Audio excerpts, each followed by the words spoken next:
Today's conversation is sponsored by First Generation Capital Partners. You can go out there and earn good money reliably in real estate in many, many, many different ways. So, in some ways, real estate as an industry is the great equalizer in our economy. You're listening to the Going Long podcast with Billy Keels, the #1 podcast for long-distance real asset investing.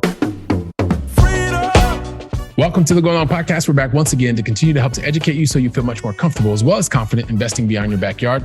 I'm your host, Billy Keels, and listen, I am really, really excited about welcoming you back to today's conversation. It's one you're going to really enjoy. I want to jump right into it. And before I do that, I also want to say thank you for continuing to support us here, for continuing to invest your time, continuing to share, tag us on social media, especially on LinkedIn, especially on Instagram. It's fantastic. And also for those of you who continue to leave your honest written reviews, it helps us to stay in the top 1.5% of podcasts. So thank you so much. And hey, by the way, if you want to also know how to leave that honest written review, there's a little link here on the Apple podcast platform. So that, and then also too, if you want to hear any other previous episodes, which are more than 300 at this point, just go to firstgencp.com/podcasts, and you can find every single podcast that you've ever wanted to listen to right there. So with that, I'm really excited about today's guest. Today's guest also lives on another continent. I'm not going to tell you which one because I want you to actually listen to the conversation to hear about it. He is continuing to help people become more educated, continuing to help them to create the lifestyle that they truly want to live, whether they're working in a corporate or not. And he's doing it in a way where he's sharing this experience with his family. He's going to break down some of the things that he's doing, some of the things that he's done. And I know you're going to get a lot out of today's conversation. We have the co-founder or one of the co-founders of Spark Rental. And that conversation with Mr. Brian Davis, we're going to get to just after this. So if you want to know how to build passive income from a distance, specifically long distance, and how that can help you to realize your own long distance investing success, then guess what? Today's the conversation you're going to want to listen to until the very last word. Yes, I did say the very last word, because you know what? Today's guest, now check this out, not only attended university in the second smallest state in the United States. Do you know which one that is? I think he does. But he also has had various writing roles to help to educate the marketplace. And I'm sure he's going to tell us about a number of different places that he was writing and continues to write. And you know what? All of this brought him to the place where today he's doing some pretty exciting things. I'm not going to ruin kind of what he's getting ready to tell you because I'm super excited about that. But I will tell you that he is the co-founder of Spark Rental. And it gives me great pleasure to welcome to today's conversation, Mr. Brian Davis. Brian, welcome to the show, man. Billy, thank you so much for having me. I'm pumped to be here. Yeah, man, you know what? I'm really looking forward to this because just with the first question, everyone's going to be like, oh, okay, now I understand why Billy's so excited that Brian's here on the show, kind of hanging out. So I want to get right into it. Let's jump right into it. I know you're ready to rock and roll. So let's do that. Question number 1. Are you ready for question number 1? I'm ready. Fire away. Okay, here we go. So help us understand, because you're going to get 5 questions, 2 now, 3 at the end. But number 1 is help us understand, where is it that you call home in the world? My family and I just moved to Lima, Peru. So I'm a fellow expat in a Spanish-speaking country. Before that, we spent 4 years living in Brasilia, the capital of Brazil. Before that, we spent 4 years living in Abu Dhabi, the capital of the UAE. And, Billy, you were telling me before the show that you moved abroad thinking it was going to be a 1 year, a little sabbatical, a little jaunts. That is exactly what happened with my wife and me.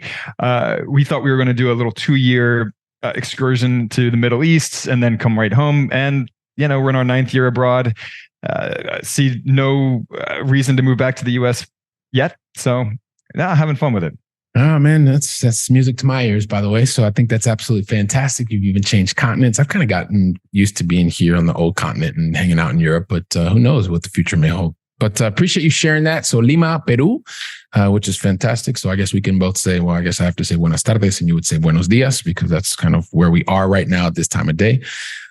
So very cool, very cool. So help us understand also too. Question number 2.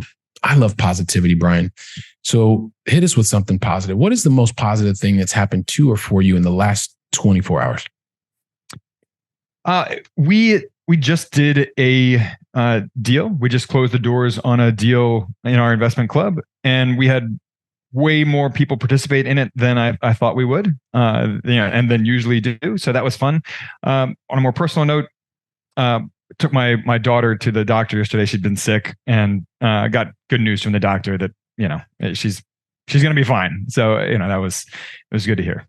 Very cool. So starting with the good news with your daughter, I think that's fantastic. Thanks for sharing that. And then also too, when you're able to share success with others and doing that through your investor club, I think that's absolutely fantastic. So here's the thing, like I try to do things that are really impossible. And that's like telling your whole backstory. I think it took me like 0.5 seconds or something like that.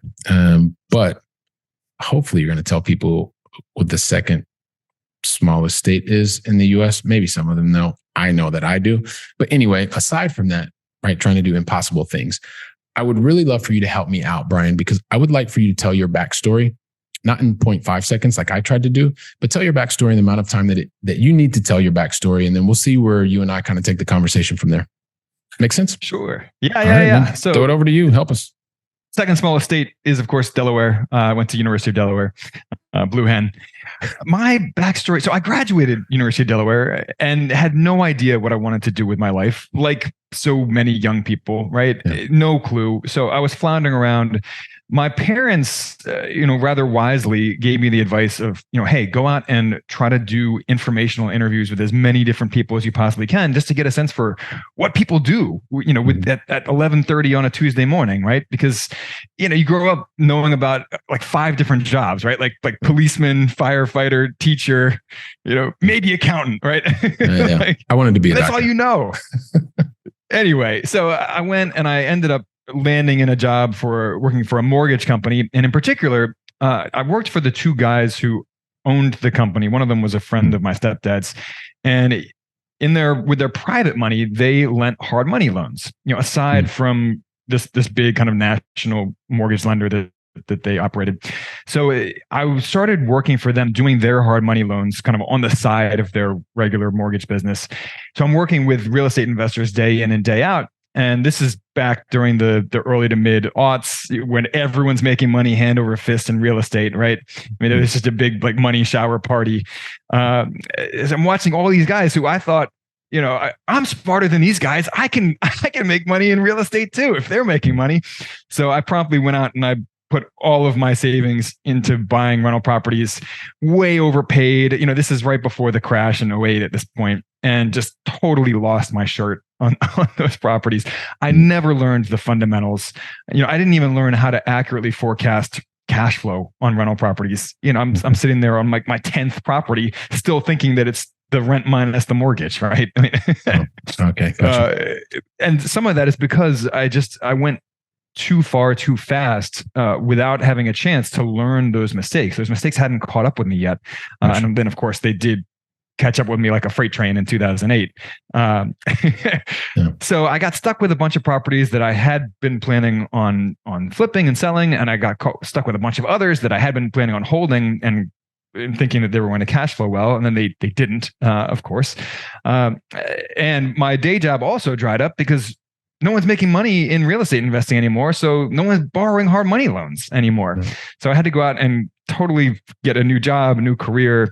And I landed in an online business specializing in services for landlords, which, by the way, I never would have gotten that job if I hadn't been a landlord myself and hadn't had those rental properties that at the time I considered a big ball and chain. But they actually did help me land that job in a totally different field. Learned internet marketing, eventually split off on my own with an old colleague of mine to found Spark Rental in 2016. And we can dive into some of the stuff that we've done with Spark Rental. But what I will say about that is that a lesson we learned is that what you think your business is often is not what the market will tell you your business is. And you have to be okay with flexibility and adapting as a business owner and changing paths when the market tells you that your business is something that maybe you didn't think was your business going in, but that's actually what people want and need.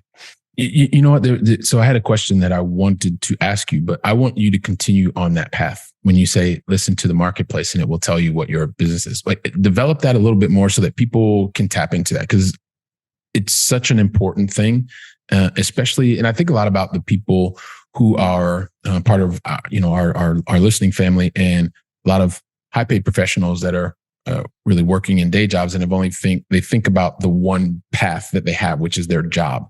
But sometimes there are other opportunities that present themselves. But if you're not really willing to understand what the marketplace may be talking to you about, if you can hit them with an example there, I think it would be fantastic. Yeah, absolutely. So when we started Spark Rental, our vision was to create a property management software platform for mom and pop landlords, for smaller landlords with, 1 to 20 units, say. And there were already some good platforms on the market at that time.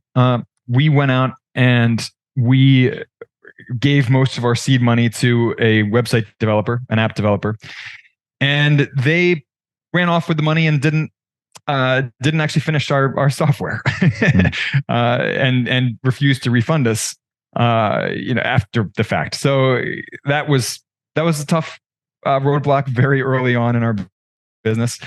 We ended up going out and creating one later on, but what we did in the meantime to actually still have a business was we created a content business, a blog, eventually a podcast. We started doing online classes and webinars and creating online courses. And we built up a content business. And by accident, we fell into some affiliate marketing. We got approached by a lender who specialized in working with real estate investors and said, "Oh, do you want an affiliate link, to refer people over to us?" And we were like, sure, why not? And then we got another lender or two, and then we saw some traction with that and saw some revenue come in.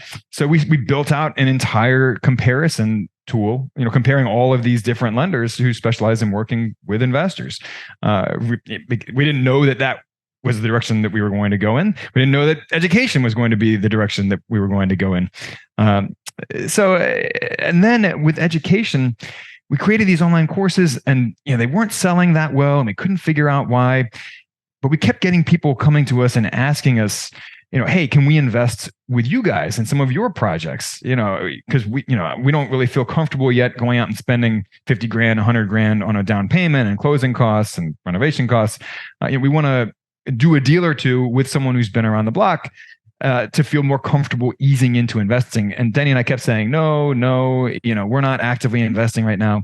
And eventually we kind of looked at each other like, well, maybe we should try this. Maybe we should actually give people what they're asking for. So we teamed up with a local investor, because again, I was overseas at this point.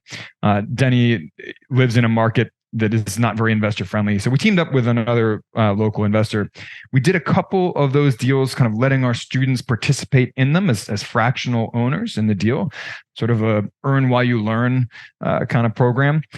And we went back to the drawing board. We were like, well, we made money on these, they generated returns and people liked the feeling of them, but it was way too much work, right? I mean, for not nearly enough money for us.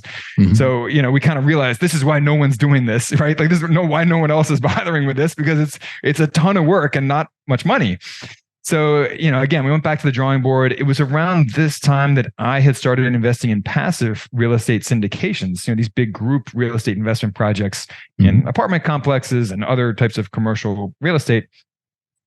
And I approached Denny one day. I was like, hey, what if we did the same concepts, but with passive real estate investments where all we're really doing is writing a check, right? And, because we can have 10 of us, 20 of us write a check together, and that's not really any more work than, one or two people writing a check together.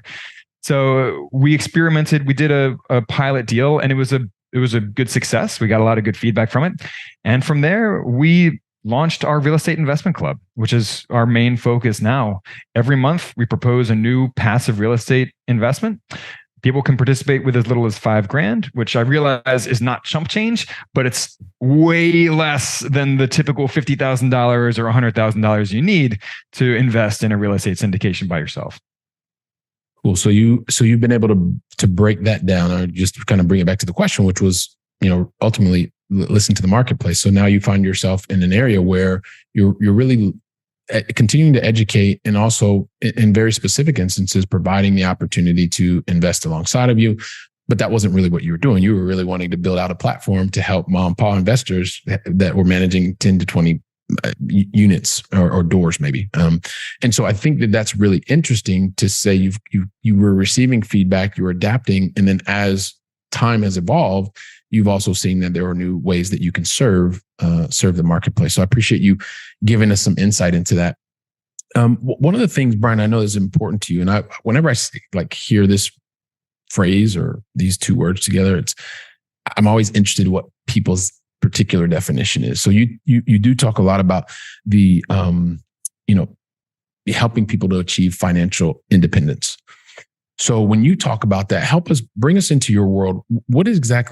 How do you define financial independence and helping people to get to that? Sure. So there's two answers to that question, actually. There's the simple answer, which we'll start with, which is financial independence is being able to cover your living expenses with passive income from investments, right? So if you live on $4,000 a month and you earn $4,000 a month in passive income, your job is optional. You are financially independent of your job, right? You can live without your job. That's the simple answer. There is a more nuanced answer that I actually think is more useful, because to actually replace your salary or cover your living expenses with passive income takes a long time, right? I mean, it takes most people 30, 40, 45 years to reach retirement, which is what most people think of when they think of financial independence. Mm-hmm. You can do it in a lot less. You can do it in 5 years, 10 years, 15 years, if you plug a ton of money into your investments, which I try to do. I mean, we are pursuing financial independence in my household. But it's still, I mean, you're talking about years to get there, right? But what I found in interviewing dozens of people who have reached financial independence with real estate, there was a recurring theme that came up again and again with every single one of those interviews. And that's that they all went back to work. They all spent all this time and money, living on a tiny fraction of their income and putting it all into real estate investments. And it was great. And they reached financial independence young, and they quit their day job, and they had the big party, and they went off and they hung out on the beach sipping pina coladas. And then they went back to work, right? because there's only so long you can sit on the beach, sipping pina coladas, right? You get bored. It's not fulfilling. So they all went back to work, but they did that on their own terms, right? Doing work that they're passionate about, doing work that they're excited about, working when and where they feel like working. So and then they all ended up earning money from that work, right? I mean, you can go out and volunteer full time, of course, but all these guys, they went back to work and they were earning money again. So what occurred to me is that you don't actually need enough passive income to cover all of your living expenses in order to start living that financially independent lifestyle. You just need enough money to cover any shortfall between what your dream work pays, that passion work that you would be doing if you were financially independent. Any shortfall between your living expenses and what that dream work pays, that's all you need to cover with passive income from investments. So, to return to the previous example, if your living expenses are $4,000 a month and your dream work pays $3,500 a month, then you've got a $500 a month shortfall, right? And you need to find a way of covering that, ideally with passive income or maybe from a side gig or whatever. But you can start living your dream lifestyle today, doing your dream work today, long before actually being financially independent. So that's the longer answer, but I think a more useful and practical answer for people who want to start living that ideal lifestyle within the next year, within the next 2 years, rather than waiting 10 years, 15 years to reach financial independence. Now, if you wait 10 to 15 years, it usually becomes 25 to 30 years. And then, you've gotten the gold watch, and it's been the 40 years that you were supposed to stay at the company. And by the way, I worked in corporate for 26 years before I left. So I kind of understand a little bit about that, what you're talking about. So very useful in helping us also too with the nuanced second conversation or second definition. One of the things that I also mentioned in the very beginning was you had this particular early on, right? Early on, you spend a lot of time in writing, and I think about writing and being able to convey ideas and how important that is. It's something that I didn't give a lot of thought to before, but I would be interested in just how did that early on experience of writing, especially writing across different platforms, sharing your thought and perspective, how have you seen that help you make a positive impact on others today with Spark Rental, for example? Yeah, absolutely. So I've always loved writing. When I was in my 20s, I went to film school on the side of working full time. wrote screenplays and directed short films, none of which were any particularly good, but that's neither here nor there. So I've always loved writing. And then in my first job in the online space, part of my job was blogging for them and writing about real estate and property management, investing, personal finance. And when we went off on our own to start Spark Rental, our primary marketing strategy was our blog and content creation and SEO. And I enjoyed it. By that point, I had written so many hundreds of thousands of words, for blogging, that I had gotten pretty good at it. And the early years of Spark Rental, and I shared some of the struggles that we had early on, with the website, the app development, and all that. Mm-hmm. So in the early years, before we had turned a profit, most of our seed money had been absconded with those website developers. Spark Rental was not yet profitable. Our seed money was gone. So my partner and I had to find other ways to bring in some income on the side, to extend the runway, as they say in entrepreneurial circles, to be able to keep operating your business and get off the ground, get the business off the ground. We needed to bring in some extra money on the side. So my partner did that by serving as a realtor. She's been a realtor for many decades. I did that by freelance writing for other real estate and personal finance and investing blogs around the internet. I've done some writing for Bigger Pockets. I actually still write for Bigger Pockets to this day. I wrote for Money Crashers. I write for RE Tipster. I write for Inman. I've served as a guest expert for dozens of others. But writing, one of the things that I appreciate about online writing and blog writing in particular is that it's a way for people to get free education. You don't have to go out and spend thousands of dollars on a mentor necessarily. We have something like 450 articles on our blog. They're all free. And, if you read every one of those articles, you would be a pretty knowledgeable real estate investor at that point. Not that I am recommending that you go do that, but you have this wealth of free information on the internet, from blogs, from podcasts, from webinars, from free online courses.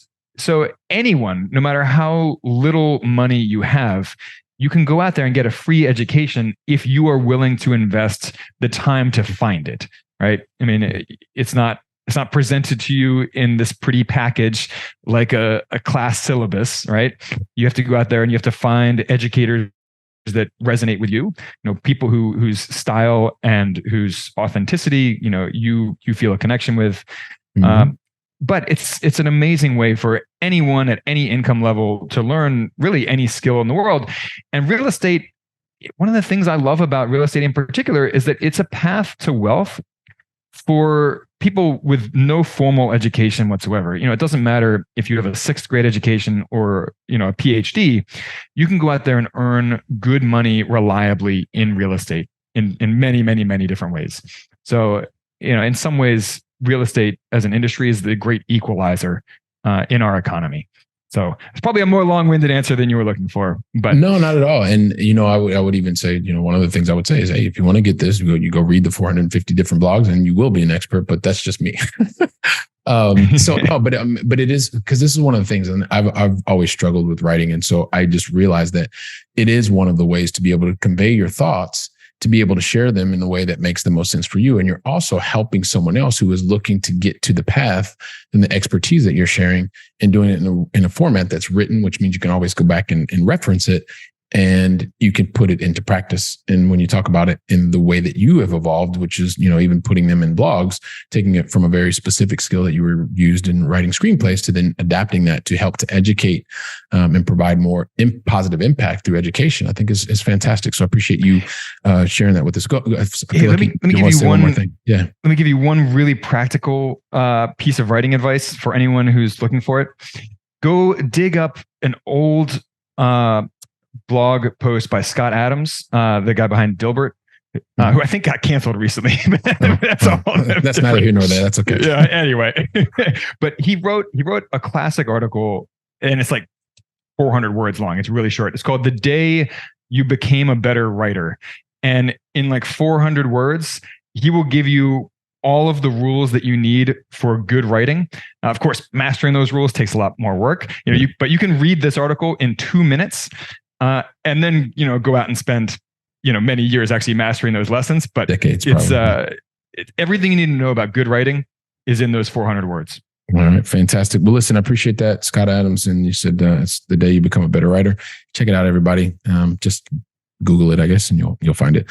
One thing before we get into the Going Long Final Three, because we have to get into the Going Long Final Three. We talked about Spark Rental a bit before. I know a lot of education. Talk to us a little bit about the process and in terms of how you help to educate the marketplace and how you interact with others. Yeah. So, obviously we have a lot of free education on our site, the blogs, the podcast. We do free classes and webinars. Our main service right now is an investment club where once a month we propose a new totally passive real estate investment. Any of our club members can participate in that if they want to, with as little as $5,000. There's no real skill required, unlike going out and becoming a landlord. There's no work required, unlike going out and becoming a landlord. It's an investment club with a flat membership fee. That's our only source of revenue with it. We don't get a cut of any of the money raised. Quite the opposite. Actually, we invest our own personal money in all of these deals. But we get together at least once a month to talk about these deals, to talk about vetting the deals, and we bring the sponsor of the deal on the call with us so everyone can ask them questions directly. And it's very much a group process. I mean, it's a mastermind group that makes it really easy to invest in real estate without having to take on all of the part-time job of becoming a landlord and going out and finding deals and renovating properties and hassling with contractors and city inspectors and property managers and tenants and all that stuff. You get all of the benefits of real estate investing without all the headaches and hassles. So that's really what we're doing right now, what our main focus is. And it's been a ton of fun, and it's been a good success. So that's what we're up to. All right, fantastic. Well, appreciate you explaining a bit of that. And I'm sure we'll find out more here in just a little bit in terms of how we can get in touch and stuff like that. So, Brian, got to get to the Going Long Final Three, man. It's that time. And the thing is, okay, well, there you go. I was just going to ask you, are you ready for the Going Long Final Three? But since you said you're ready, let's jump into question number one. And even though you're in Lima, Peru, I want to bring you over this way to Europe, please, because we started with you over there. And I always like to kind of bring things back to me. It's, I guess, a character flaw kind of thing. But anyway, help us understand, what is your favorite European city that you've either visited, Brian, or still on your bucket list to visit? I got to give that to Budapest. It's a great mix of Eastern and Western Europe. It is very literally split down the middle by a river, and the western side of the river has much more of an Austrian influence, and the eastern side of the river has much more of a Slavic and Eastern European influence. You've got all these cool things like ruin bars, and there's this grit, but there's also this old grandeur. It's affordable, but it's also a major city. So I got to give it to Budapest. All right, Budapest. So fantastic. Appreciate that. Going to be in the show notes. Question number 2. Here we go. And it really has to do with, this is about, anytime you're building or you're doing or you're making an impact, you're going to do a lot of things right. And inevitably, you're going to have some learning opportunities / make some mistakes / have your own personal seminars along the way, right? And so as you kind of smile there, if you're not watching the video version, everybody, you need to check out the video version because you can see Brian's smile. It goes literally ear to ear. So many mistakes. Yeah. So I don't want you to dwell on the mistakes, or specifically, I want you to think about one mistake that you made. And I don't want you to think about the mistake. Don't talk to us about that. But what's the lesson that you learned? Because I think there's a lot that we can learn from the mistakes of others or the learning opportunity of others or seminars of others so that we can minimize the probability of making the exact same mistake. What's the one lesson you want to share with us today? Yeah, this is a lesson that I feel like most of us have to learn the hard way, but that is humility. And in particular, in this case, humility with your investing and your investments. don't try to go it alone. Go out there and get help. Even if that's just talking to people that you know who know more about investing than you do. Or it could be something more formal, like getting a coach, getting a mentor, joining an investment club, whatever that is. Don't try to go it alone. You're going to make a lot of really expensive investing mistakes if you think that you can just go out there and do it all yourself. And the other side of that is, don't try to get clever with timing the market or picking individual stocks. That is a recipe for losing your shirt. There are people who are way better informed than you are. People who are professional investment analysts who get this stuff wrong all the time, right? I mean, they can't predict the market. You certainly can't either. So don't try to time the market. Don't get cute. Don't get clever. Just dollar cost average with as many different types of investments as you possibly can. I appreciate that insight. Means a lot. And once again, it's sharing your experience to help someone not make exactly the same mistake. So appreciate that, which takes us to question number 3. And that's about feeding our minds with knowledge. So Brian, help us with, we'll kind of send us off with one book recommendation that you think would be fantastic for the Going Long family today. Yeah. So I'll give you 2 really quick ones. One is Atomic Habits by James Clear. It's very hands-on and practical. Great book, short book. And the other one, which is also short and quick and very practical, is Quit Like a Millionaire by Christy Shen. It is about reaching financial independence very quickly and some very hands-on practical tips to do that. And her story is really fascinating, by the way, too. She grew up in China, literally playing at the medical waste dump because that's the closest thing she had to a playground. So, I mean, if she can become a millionaire in her young adulthood, you can reach success too. Hey, Brian, if you're okay with this, I would like to have that as your book recommendation, Quit Like a Millionaire, because I think it's the very first time in over 300 some odd conversations that we've had that one. So if it's okay with you, absolutely. And you stand out. So, and also Atomic Habits is a fantastic book.